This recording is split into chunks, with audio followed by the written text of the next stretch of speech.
would you like to make your first million? And today we have a special guest, Roy. Roy, tell us, what are the 5 steps to make your first million?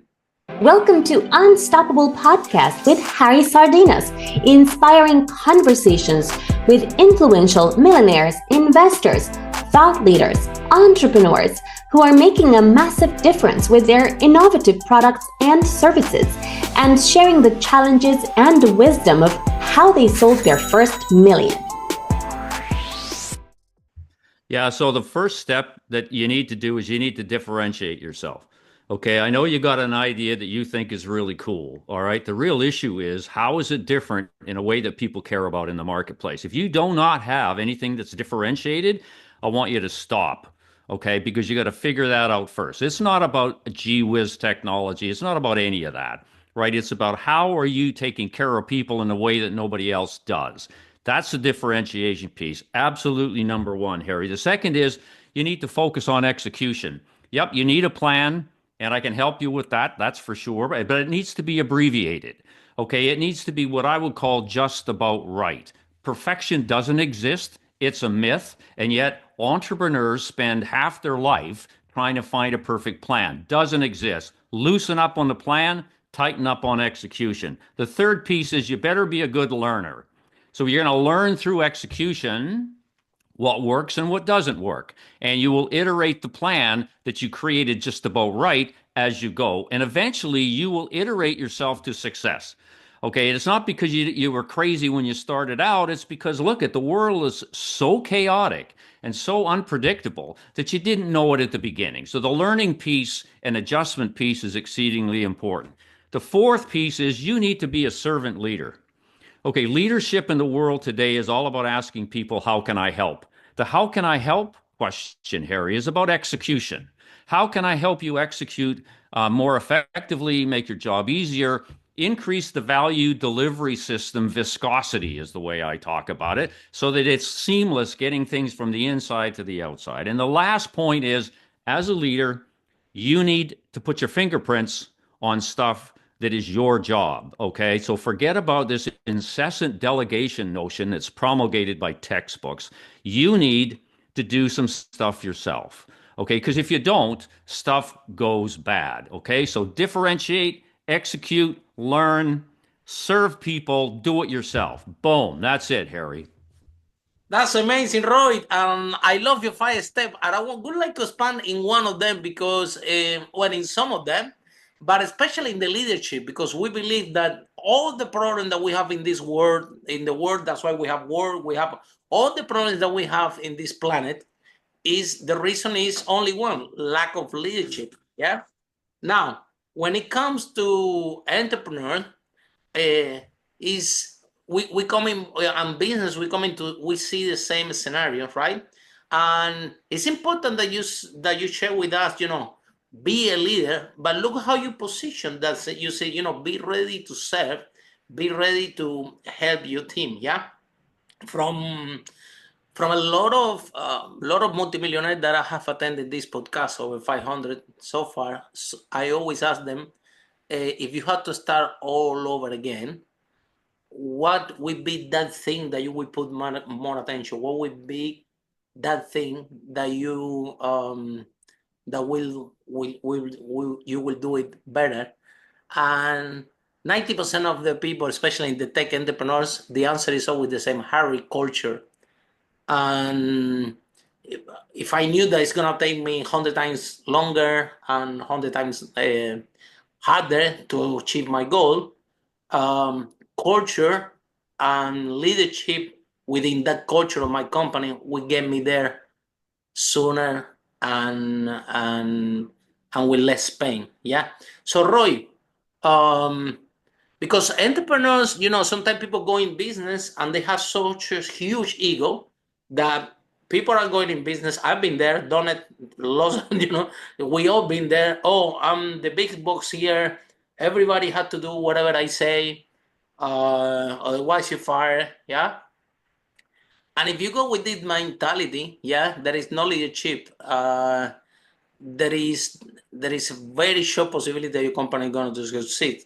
However, if you go and you put attention to culture and you enhance leadership within the organization, you're gonna find yourself in the position. Look, in my property business, we managed to sell over 5 million. One day I arrived to the office and the team told me, Harry, go home. We don't need you. We can run this company without you. And they literally sent me home and become obsolete in my own company. I didn't even understand what's going on. Yeah. So Roy, tell us, how important is the position in leadership, and what message do you have for this entrepreneur that they don't become good learners, like you say, because the ego is on the way that they know best. The ego is on the way that they have this company because they are the big boss and everybody has to do whatever they say. And after you find them losing money, um, tension in the company, and nobody understand what's going on.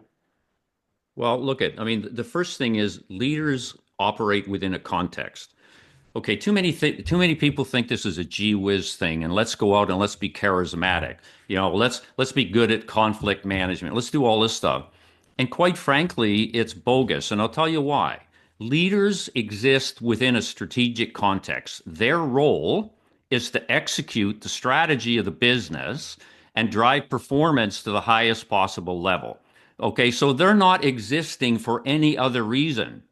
And so one of the things that I find is that most entrepreneurs don't create strategic context. They can't exist on any other basis other than their ego because they haven't created context. If you don't have context, you don't have a frame of reference. You don't get, right, what it is your journey is all about. And so one of the things that I had to do is create my own strategy building process, which I can do, by the way, in 48 hours with clients. It's called strategic game planning. And it's a model that I created all around facilitating the ability to execute. And so what we do is we basically answer three questions, right? Three questions, and you have your strategy. The first question is, how big do you want to be? That's a question around top line revenue. It's not net income, because you and I can play with income statements all over the place and give you whatever numbers you want, right? But you can't hide from top line, because that's an expression of how the market feels about you. So the first question we ask is, if you're at 5 million, do you want to be at 10 in 24 months? By the way, and I don't deal with 5-year plans, don't exist in my world, because the fourth year never shows up, right? So where do you want to be in 24 months? Now, it makes a difference to do that up front, Harry, because the how big question creates the character and the risk profile of your strategy. And yet, most organizations deal with the economics last. They create this pompous, helium-filled, as Peter Drucker would say, strategy. They look at the numbers and they go, oh, the numbers aren't good enough. Let's change the assumptions about growth. And then the numbers will change, but they don't touch the strategy. How insane is that? All right. How big do you want to be? Second is, where are you going to get the money? It's, who do you want to serve? Okay. Which are the customer groups that have the highest potential to deliver that revenue growth? And you nail them down, as few as possible. And then you take a deep dive and you ask, not what do they need? You ask, what do they crave? This is a world where cravings, and actually, we're talking about leadership here. Everything I'm talking about is about leadership. The world of cravings is kind of an interesting one because it's so passionate and so emotionally driven that it's generally price insensitive, and there's no competitors. Why? Because they're too busy worrying about what people need. And the reality is, most of us, we have what we need. We're looking for satisfiers of what we lust for, what we crave, what we desire, and all that sort of stuff. And that's a sweet spot. The third question is, in those customer groups that you just defined, Harry, how are you going to compete and win? So this is all about differentiation. So I had to create my own process called the only statement. It's not about being better and best and number one and market leader, because I call that claptrap, doesn't mean anything. It's about being the only one that does what you do in the customer groups you've decided to serve. That process creates context for leadership. If you don't have that, guys, stop what you're doing. Okay, don't be narcissist, because you are. If you do what you think you need to do, all you're doing is spreading the virus of narcissism, and we have enough of that. I mean, you said, it doesn't lead to succeed. Well, one of the reasons that we talk about, the benignness and the inadequacy of leadership is because of narcissism. Okay, people doing what they think they should do as opposed to what other people that they're serving crave of you. Okay, and that's the difference. I mean, a marketing driven entrepreneur looks for cravings. They look to serve those people that they want to eventually transact and engage with. And they have the same attitude about their employees. I mean, you can't have an employee, right, that wants to do HTML coding and put them in front of a customer Mm, without a one heck of a lot of mm, work, right? You just can't mm, do it. And so I would say to leaders out there, it's not about the practice of leadership. It's about creating context and serving people in a way that allows the strategy to be executed.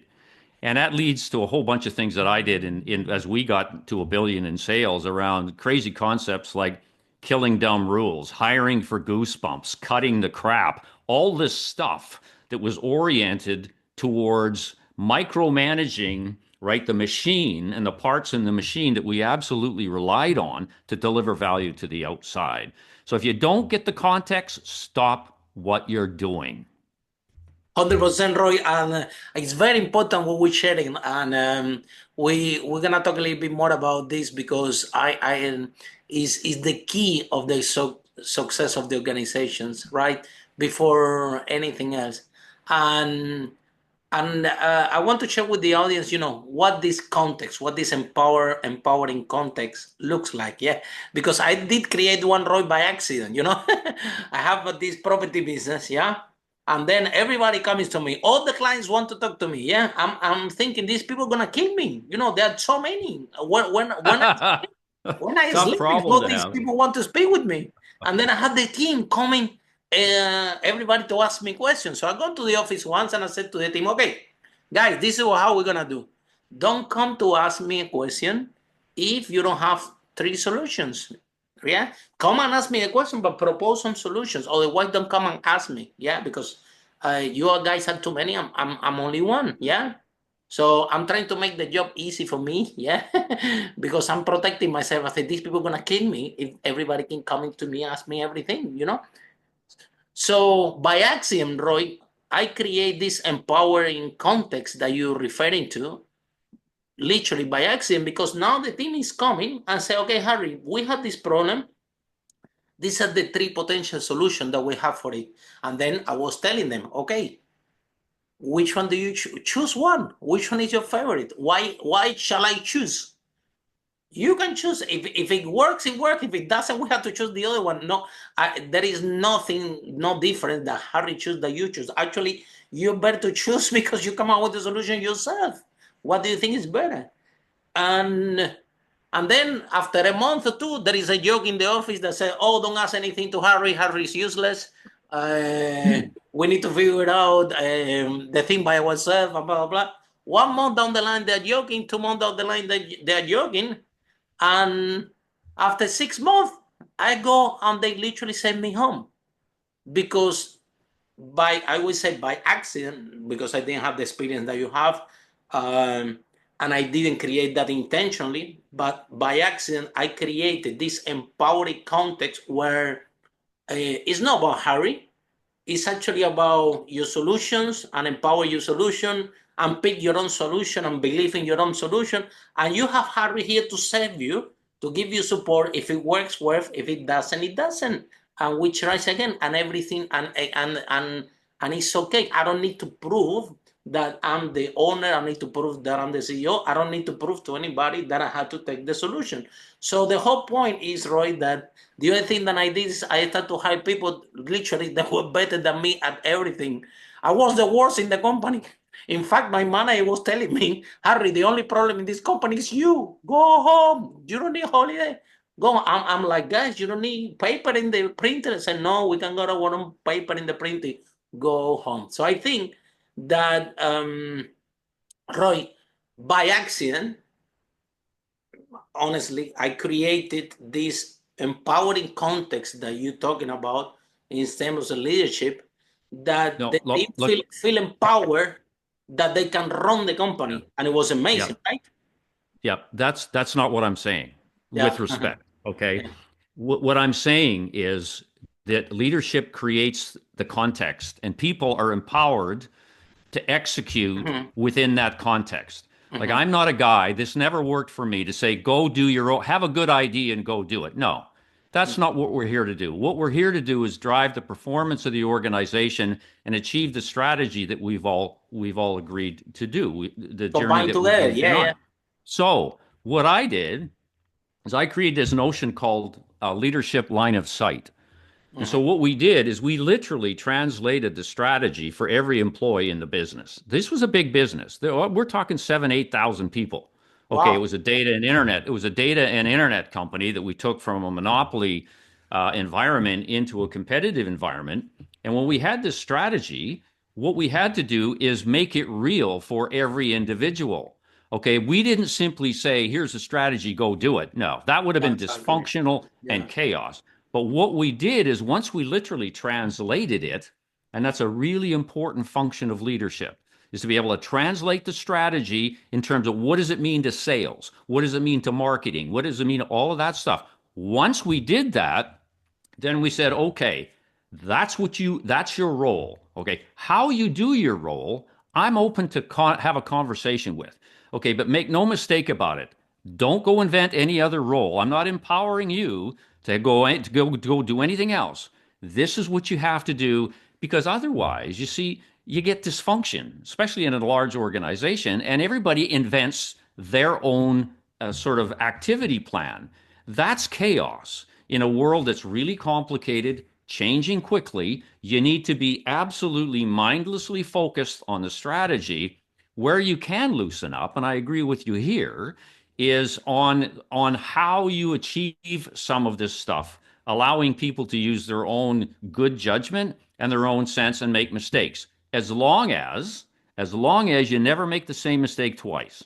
I mean, I Absolutely. was all about failing. Okay, go fail fast is Yeah. my kind of mantra, but never make the same mistake twice because that says you didn't learn.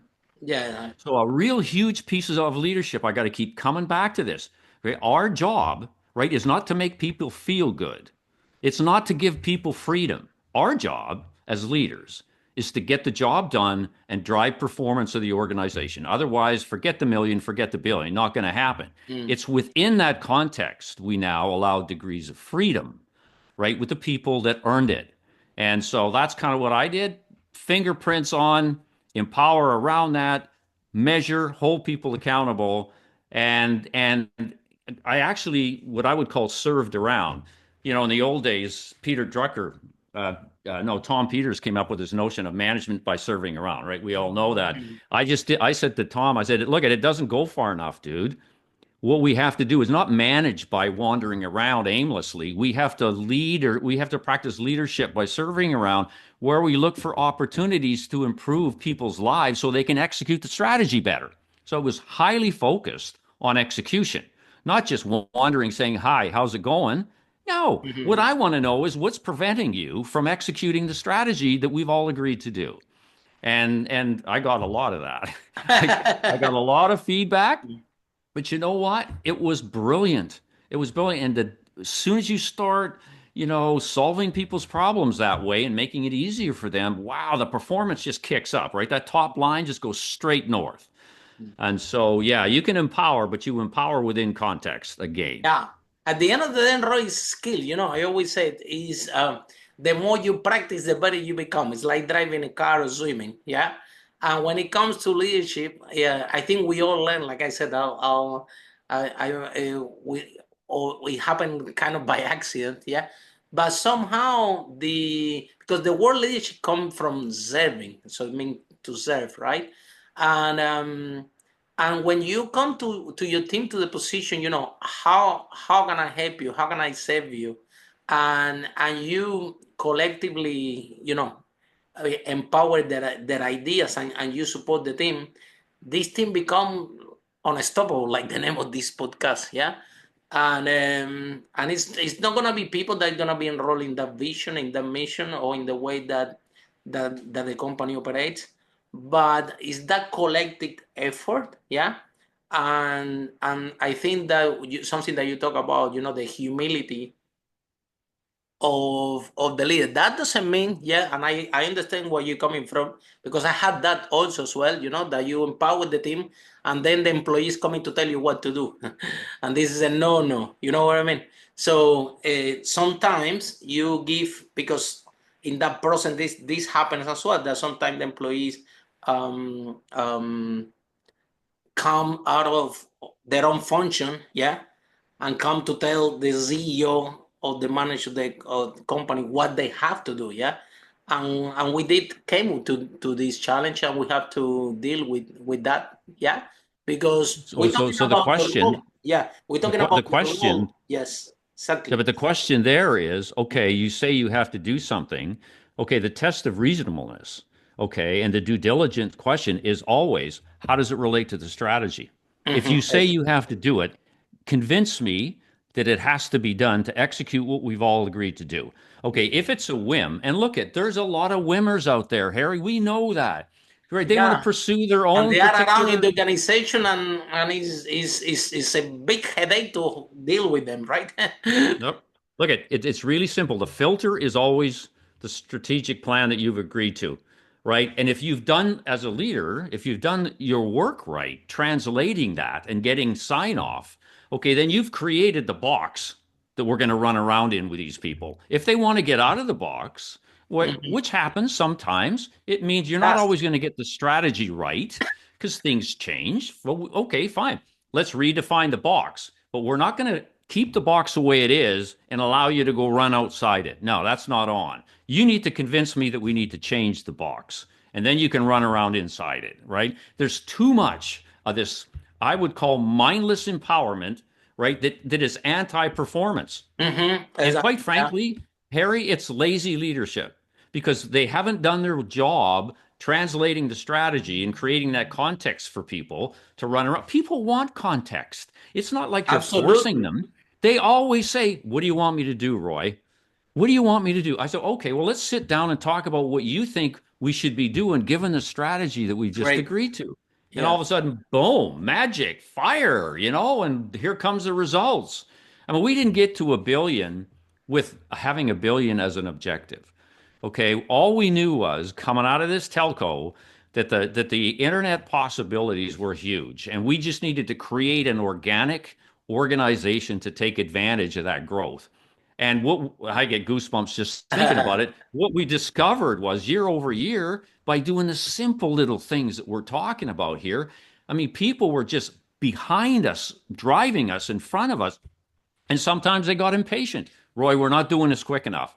Oh, I love that criticism, right? We're not operating Yeah. fast enough.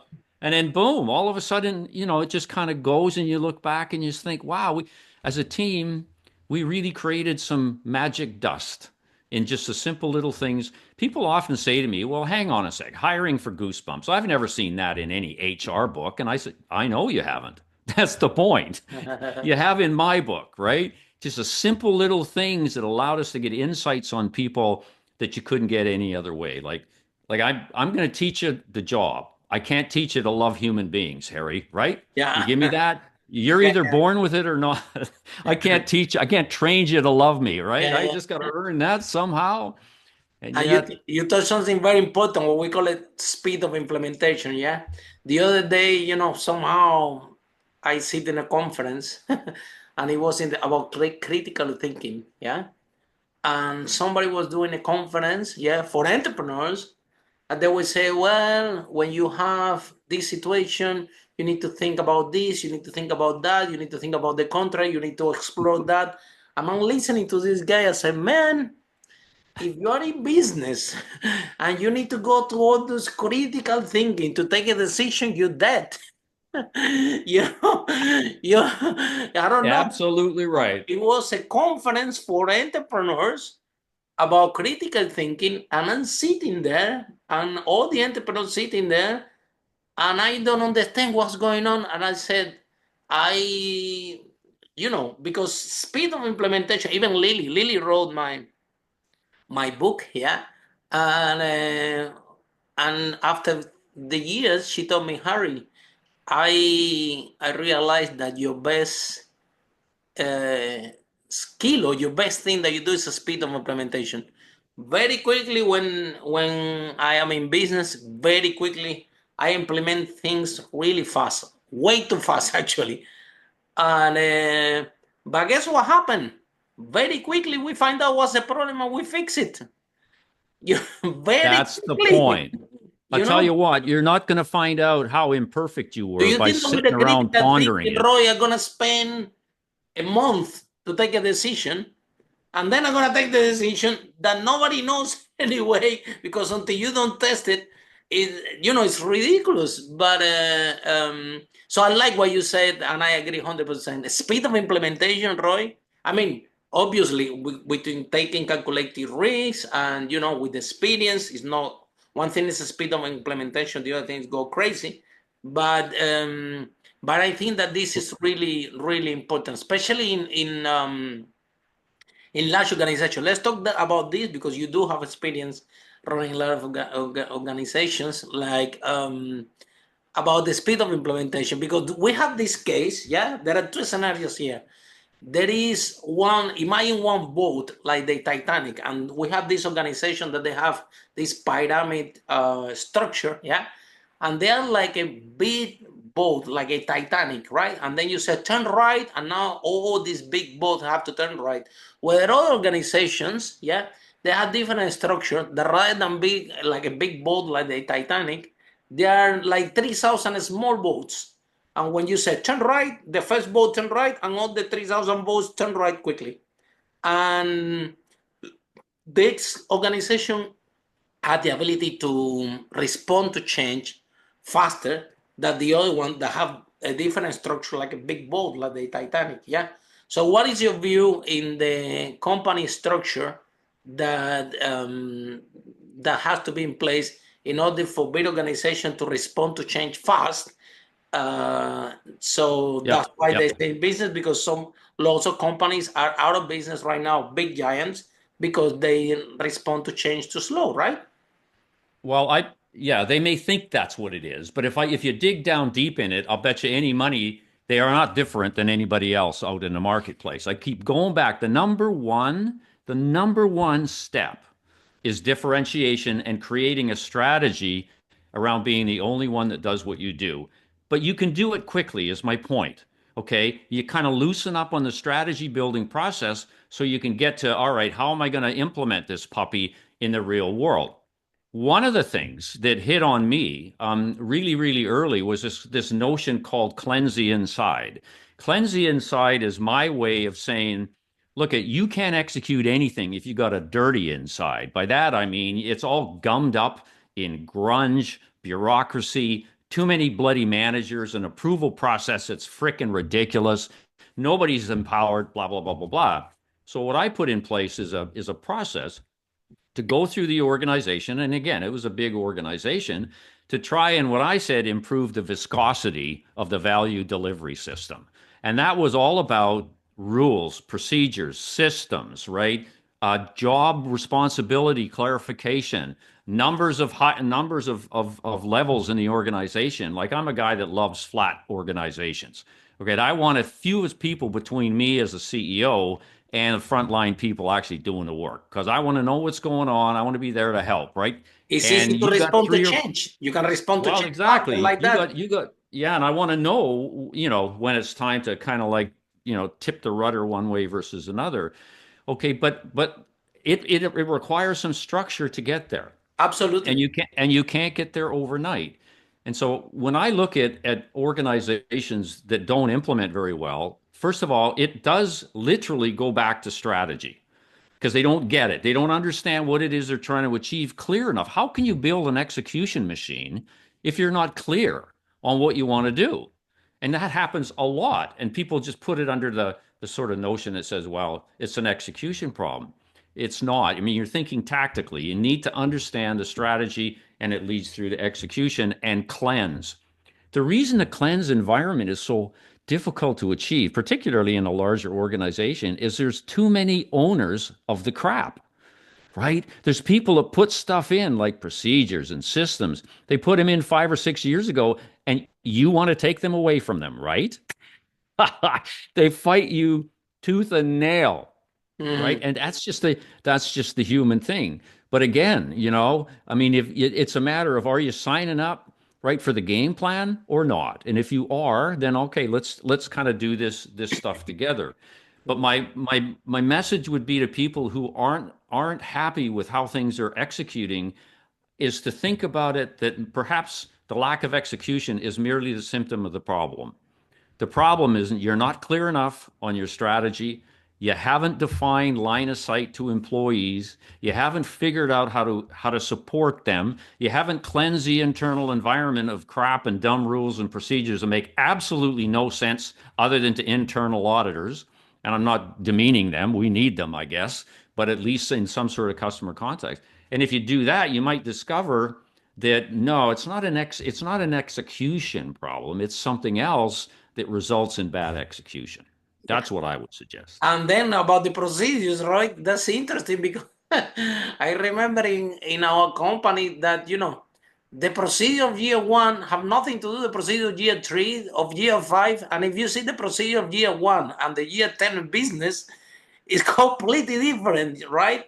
And because it changed, it had their own life. Everything that something happened in the business, um, that was non-conceived within that procedure, it had to be added, it had to be modified, it had to be the procedure had to be dynamic because new things happen. I remember one of our procedures, there were at the beginning 2 3 paragraphs, and the whole thing after 10 years it was a 10 pages because a lot of things related with that operation we will happen during the business, and now we have to add to the procedure um, these things that were not happen commonly.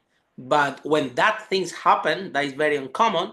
It's already reflected there what to do, right? So the team have better understanding. And like you said, a procedure 5 years old, yeah, is reflecting the way that the business was operating 5 years ago, and Yeah, things are so dynamic. absolutely. Absolutely right. In fact, what we did is every time we touched our strategy, we looked at the system of rules and procedures that we had. All right. Absolutely. Yeah, but you know what, Harry? Nobody does that. Eh? Nobody does that. They treat it as a separate thing. They don't realize that those things are arms to assist execution. And the reason they don't think of that is they're not doing their leadership job. We Mm. talked about leadership before. I know this is not very sexy, talking about Eh? rules and No, but procedures, we do but this podcast to tell the truth. This podcast is to speak black and white. We want to help the entrepreneurs out there. We want to help the organization.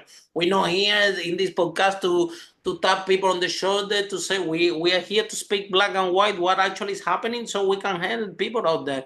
Because I agree with you, Roy. Yeah, it looks like common sense, but it's it not is. happening out Look at there. I agree with you. I I laugh, okay, because people will say to me, okay, so tell me the one thing, right, that took your business to 1 billion in annual sales. And I laugh at them. I go, you're kidding me, right? You must have an MBA somewhere, and we're taught through a case study that there's one simple silver bullet to success, right? You were. So I said, because that's not You, that's not the that's it not was the real it world. was a combination of hundreds It's and a hundreds of hundred little explanations. things that Yeah, lit exactly. fires in Absolutely. people.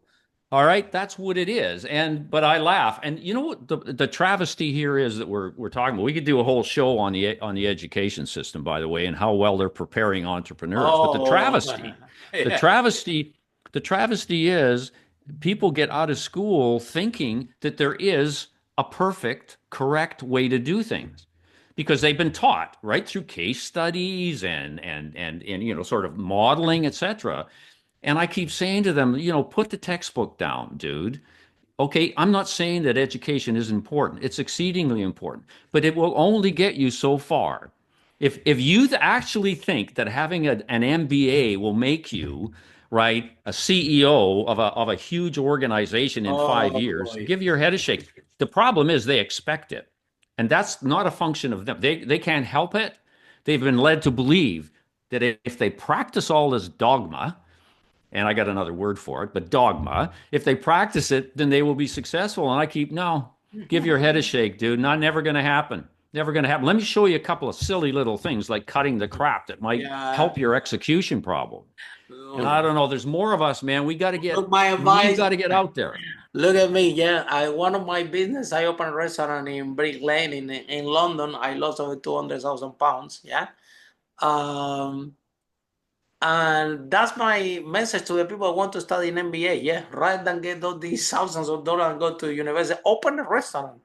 Open a restaurant in a place that there is not enough customers, and you're gonna have the best MBA of your life. Try to run this for 2 years. Try to make it work, and then you can come from Harvard, and I'm gonna give business to run to both of you, and I will tell Right. you.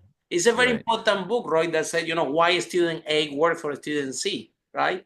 And Right. the reason for that is exactly what you said. The education system is actually going against entrepreneurship, right? And society also, yeah. You go to the bank, you said that you're an entrepreneur, they prefer to give the mortgage to my employee than to myself. I just don't get it. I don't, They say, I own yeah, a company. Oh, you're a big risk. Am I? And they yeah, give the mortgage to my employee. You know what I mean? So yeah. we are creating the jobs, we are innovating, we are until the sale doesn't happen, the world doesn't move. Yeah. But again, here we are the more risk people. We are the people that we are crazy. Don't talk too much with him because it's not normal. And then he hasn't go to school, he hasn't go to university, things like that. And this within this stereotype, Roy, um, again, entrepreneurship is a skill. The more you practice, the better you become. And we're talking about practice. We're not talking about open a book and read it. You can go to Harvard, you can go to all the best school. You're gonna be 5 years opening a book and read it. You're not gonna be practicing entrepreneurship. And oh wow, I love it. Where can we That's the buy book. where can we buy this? That's the book to buy. That's my seventh book. It's Wow, I love the title. the audacious, unheard of ways that took a startup to a billion. It goes into everything that you and I have just been discussing. It's been out for a year. You can buy it anywhere. Where can they buy That's in the text. Amazon? You can buy it on Amazon. You can buy it on my website, but I'd go to Amazon. It's probably easier. I love the title. And that's the other thing, Roy. Let's go with this. I love the conversation. Yeah, we can be speaking for hours. But let's talk about this because this other thing, talking about the title of your book, yeah, that the entrepreneurs, yeah, people open a company, right? And they are thinking that they need to be better than anybody else. Yeah. And I talk a lot with a lot of people saying, look, you don't need to be better than anybody else. Just by being different, that would be enough. Depend on you. Absolutely. Depend on you. You No, don't need to be better than anybody else. well, Just the problem is that. is in the definition. Uh-huh. Okay, like we talked earlier about unique value propositions that aren't unique at all. That use words like we're better, Absolutely. we're best, we're blah They blah are blah no blah. different. They are no different. Doesn't make any difference at all. The secret, though, is not to be different, Harry, in the way you think. It's about being different in a way the people you choose to serve care about. That the So this market be thinks. different or be dead is all about a mantra of serving people Love in a it. way they've never been served before. Okay. And I want people to understand it. To be different or be dead. Look, I would say to people, look, I don't care. They say, well, hey, Roy, I want to be different. I'm going to change the color of my hair. And I go, okay, so seriously, I don't care about the color of your hair. I don't even care if you have any, because I get that. Good. Good to I don't know care because about I don't have I that. don't care about your pronouns. I don't care about your sexual preferences. What I care about is how you serve people that takes their breath away in a way that nobody else does. That's the definition of be different. And so that's my work. And I've been at this for God too long. I'm failing, Harry, because we still have the same old problems. We got to keep banging away at this. I've been doing this stuff. My first book I wrote in 2009. Wow. Be different or be dead. And then it was called Your Business Survival Guide because the economy was really bad at that time. But the same principles. Okay, I've gotten deeper in them as I've learned more about my work and practice with clients, etc. But essentially, the book is a compendium of the stuff that we used and were successful at taking a startup to a billion in sales. Okay, so it's not your standard textbook. It's a how-to book, right? It goes beyond, let me give you an example. It goes beyond the notion you need to find a blue ocean, Harry. That's what your strategy should be. You need to find a place where there's no competition. Are you kidding me? Most of us live in red oceans. What we really need is somebody to help us survive and succeed in a red ocean, right? Okay, so Roy's book is a book of navigating red oceans. That's what should Very interest good, you. very good. You Talking should about be navigating interested. red oceans, right? You talk something about very powerful. I want to expand a little bit more on this, which is how you're gonna be different serving your customers, serving your people, how to create this experience. And in this podcast, we talk a lot about this because there is something, like you said, we are failing, and the more we talk about this, I don't understand because it's also common sense, right? You go to a company, right, and now you have everybody spending 80-90% of the marketing budget trying to find new strangers, new people, yeah. And then the existing customer base, the people that already like you, trust you, bought from you, yeah, these people are just, you cannot even send a Merry Christmas card. You don't have a customer appreciation. You don't give alternative product to these people, to this database. Amazon, yeah, is one of the biggest company in the world. And the only thing they did was exactly what you described. They treat different the clients. They want to have an amazing experience, right? That Yes. that even if you order something you don't like it, we give you the money back, even before you return it. And they want to make this process so smooth that people have Yeah. an amazing experience what they were serving them. And that concept, Roy, is what made them the billion, multi-million company that it is today. So my question to you is why people don't want to be different in a way serving the customers if we have your book and if we have Amazon as a reference? What do you think is the problem? Well, first of all, they've But not they been have two taught. things. They have a biggest company and they have a book of you that grow a billion company doing the same thing. So Well, why most people still don't believe you? most people have a hard time shifting how they think about success. Okay, they've been taught that they should be flogging products. They've been taught that technology is really the focus. They've been taught that artificial intelligence is the way to win. They've been 100%, taught I that agree with you. social media, And they okay, forget the is needs to principal be used, business et cetera, et basic cetera. Now, the business. reality is, Harry, it goes back to what we've been talking about. Look at, I'm not going to give you a different answer. If you don't have a strategy to guide your efforts, you will never be different. Okay, so for example, I talked earlier, and the answer to the second question in my strategy process is who do you intend to serve to generate your top line, and what do they crave? And this is a very, very important point here. Being different is all about how can I serve or satisfy a craving that my customers want in a way that nobody else does. I love What it. Amazon did, in my view, is the simple little procedure of returning goods that were insufficient or unacceptable in some point of view. They made it easy. The craving that the customer had was, I don't want to buy online because it's too hard to return And what's something. gonna happen if I don't like it and so on? Yeah. So what they did is they made it easy. They send you the package. You can print off all of the, the mailing tags, et cetera, et cetera. They made it easy. But it was all driven by this notion that says, in this case, right, it's not about the product necessarily. It's about what Absolutely. happens if they don't like the product. You need to be able to get your heads around that. But it was all driven by what do people really want? Let me give you another example. I just finished a gig with a company that thought they were in the lawn cutting and garden maintenance business, right? So over here, we've got these what they call strata corporations that run large complexes of houses. I think they call them homeowners associations in the US, and I don't know what about the UK. Anyways, he was cutting lawns and he thought, wasn't happy because his business wasn't growing the way he wanted to. So I took him through one of these strategy building processes. And we got to the point, a question, but he's saying, well, okay, what's your only statement? okay, given that we understand what these customers crave now, and what they wanted was single point of contact, single point of contact. I said, maybe there's a way to play the property development card here. Instead of thinking about yourself as being in the lawn cutting and lawn maintenance and tree cutting business, why don't you think about yourself as being in the property development business? And he goes, what the? Yeah. So we created this only statement that went like this. We are the only service partner who delivers tailored property development solutions for strata corporations. That's their strategy.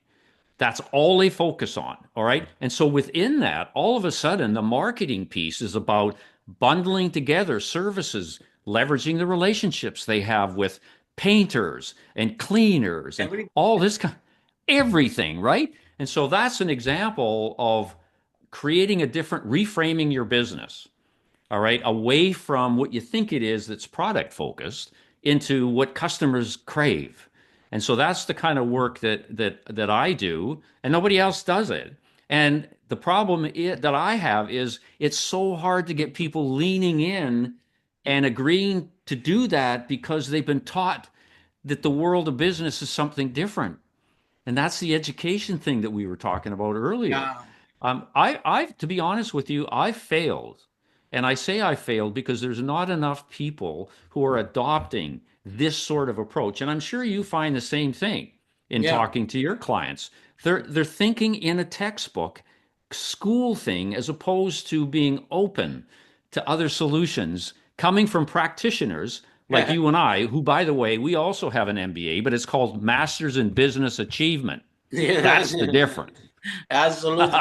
Roy, I want to talk a little bit more about two things that you said. Number one, this one, you're talking about that what Amazon did, yeah, and then which is exactly same that process, in a way that you did in your company. That's why you grow so fast, yeah, because it come to the point because this is the outcome when you create this amazing experience and you serve your your your customers, yeah, they become raving fans, yeah, and probably you don't remember, but the way that you find about Amazon, it was the friend told you. I said, Roy, look, there is this website, just buy that, you will see it's amazing. You didn't even, they refer that people start to talk, your clients turn into fans, they become your raving fans, yeah.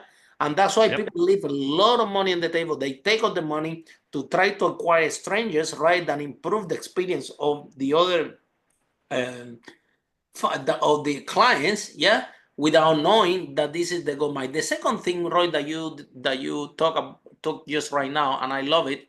It does a lot of entrepreneurs. They sometimes they don't know what business they really are. Yeah, and this is what you did with this guy, and I think it's brilliant.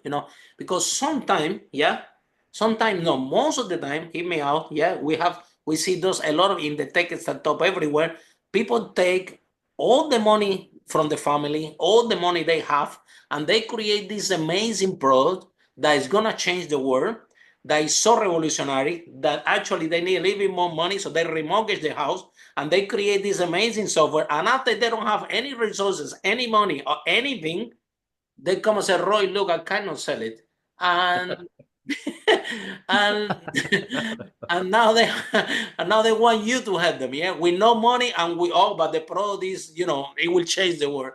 On the other hand, this this advice that you gave to your client, whether rather than focus in a product person, let's create the business, focus in what our clients want. And even if we have to change the purpose of the business, let's do it, because here the priority is not the product that you create as an entrepreneur. Here the priority is what your clients want and what can we create different that can serve amazing that people. And this is the main reason that we are in business, not to be in love with the product. So Roy, how was the process for you to persuade this entrepreneur? Because I've been there and stuff, to Sure. sit with him and say, look, I know you love your product. I know that you are you created this business, yeah. But the business that you really are in is not this one, it's this one. The huge potential is this one, and you're gonna be. So tell us how this process, um, um, how you articulate this process with your client, Sure. and how was it? Sure. Do you find it It hard? Do actually, you find some resistance? It was a smooth conversation. no, Really? because you see, they were the problem that they were having was that they weren't focused.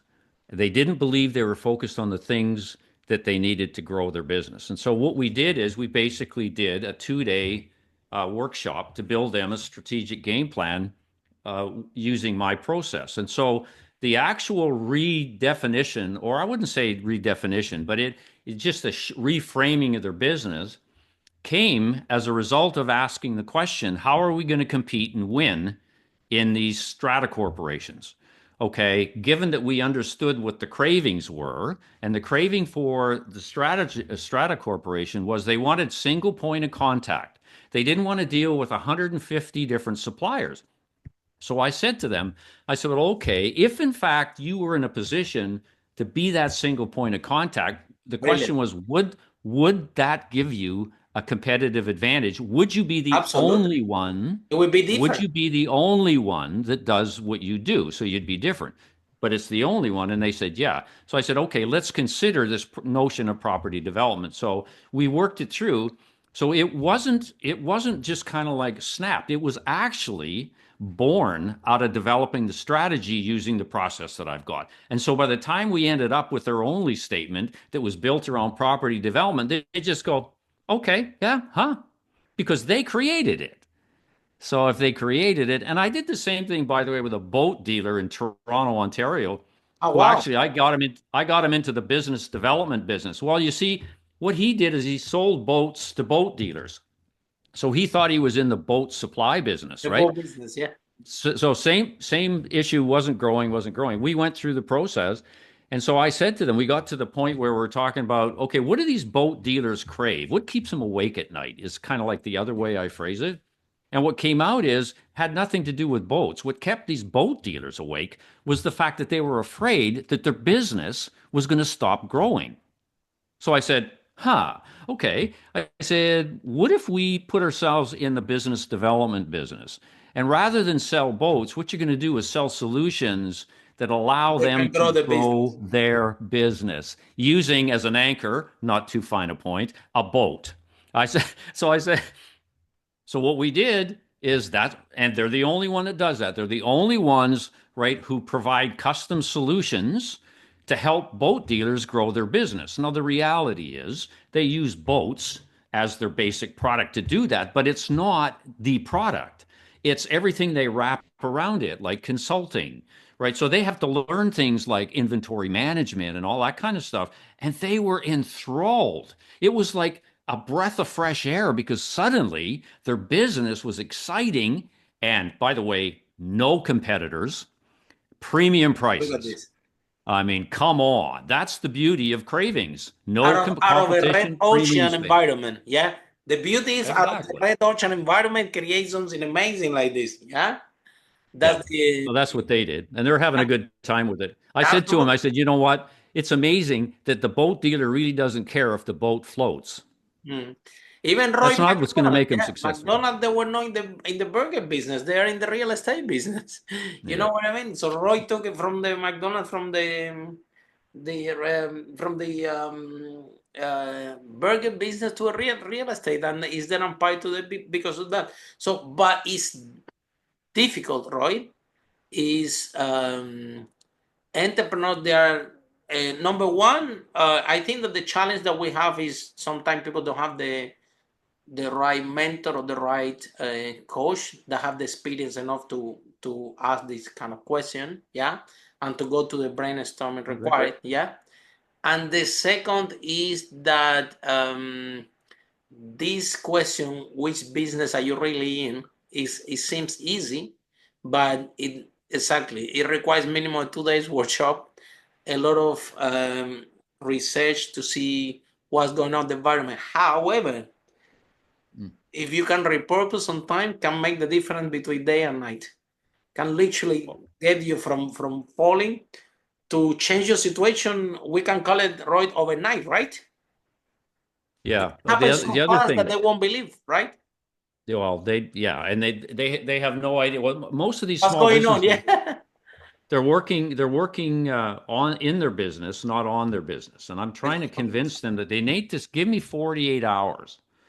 Okay, are you telling me you can't give 48 hours to figure out what the future of your business should be? And of course, I shame them, Harry. I shame them but it's the truth. And once they get in there, and by the way, what I do, my process is kind of unique. I just get the decision makers. I mean, the amount of research that goes into these things, zero. I take the IP that's in their head, and one thing I'm good at is pulling it out. So I'm not a facilitator, right? What I'm going to do is I'm going to help you create your own strategy by dragging your IP right out of your cerebral cortex. That's what Amazing. I'm going to do.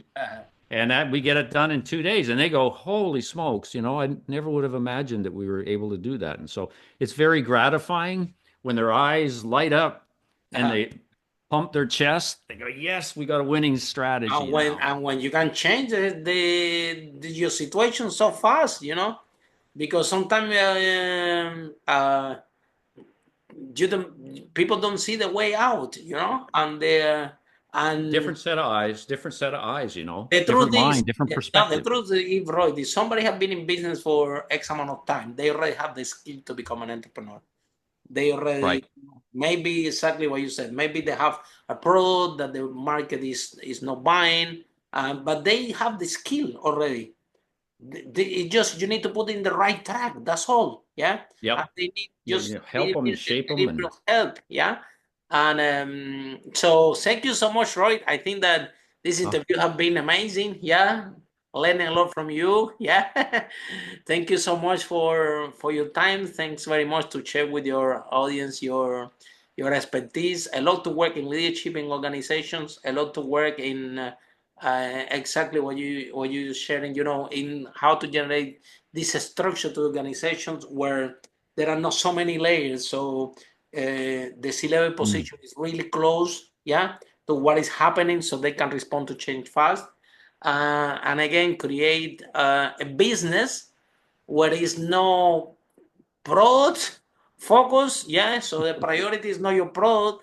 The priority is what your clients want. What differentiate yourself.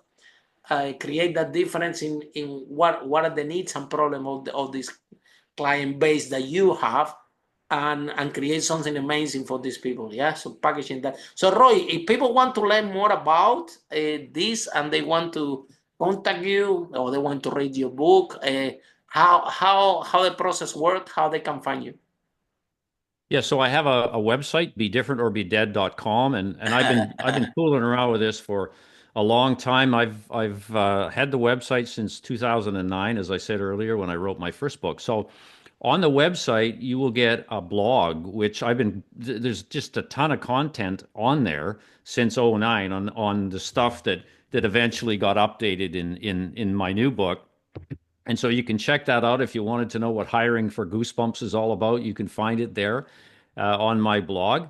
I've got a quiz. I got a quiz page on my website that basically asks a question. So how different really are you? And so you ask yourself a bunch of questions, and the algorithm creates your answer, and you can kind of like decide, oh, okay, in marketing, I should probably do this and this. And so it's just a kind of like a fun way of getting people to realize where perhaps they want to spend some time and effort.